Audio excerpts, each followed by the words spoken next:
Goliath here, guys, with another art card edition and original, an art trading card. I sell books and collectibles online, and I do these as business cards that I hand out to people when I go to estate sales and whatnot.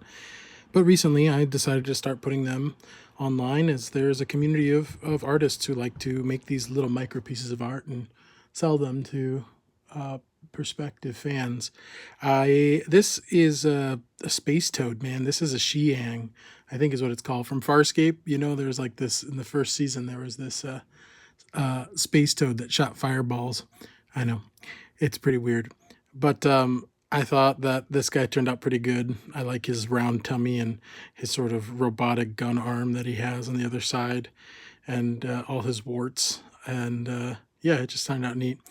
I've been thinking a lot about creativity the last few days. The last week, we spent some time before Christmas. We went on a little trip with the kids, took them to the zoo, and it was just amazing to see the kids with the animals. And the zoo was just really awesome. And there was a lion, and there was camels, and all kinds of critters. And the kids, they are just so naturally attuned to be creative. I mean, they pick up sticks and rocks. They would play and pretend they were knights and princesses, and that the rocks were jewels, and they would run around and imagine that they were otters swimming in the pool and going down the slide. And they just latch onto these ideas, and they just run with them, and they just play. They just have fun doing. It's like, how long, this is why children are so important in your life, especially if you're older. Yeah, you need to have kids.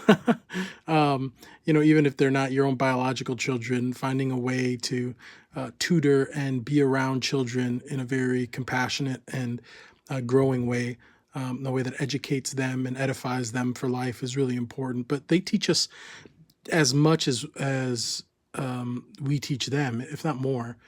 And that reconnecting with play is so important for our creativity. We need to let it flow. We need to let it flow. And all of us are blocked up, and social media is not helping. So I hope that the stuff that I'm putting out there is just authentic, and I hope people can connect with it and start to recognize where they have a block, whether it's creatively, financially, spiritually, or otherwise.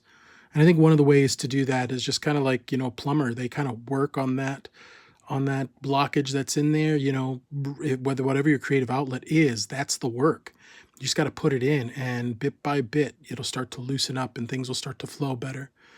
Anyways, I hope you're having a good day. Stay positive out there, and see you all soon.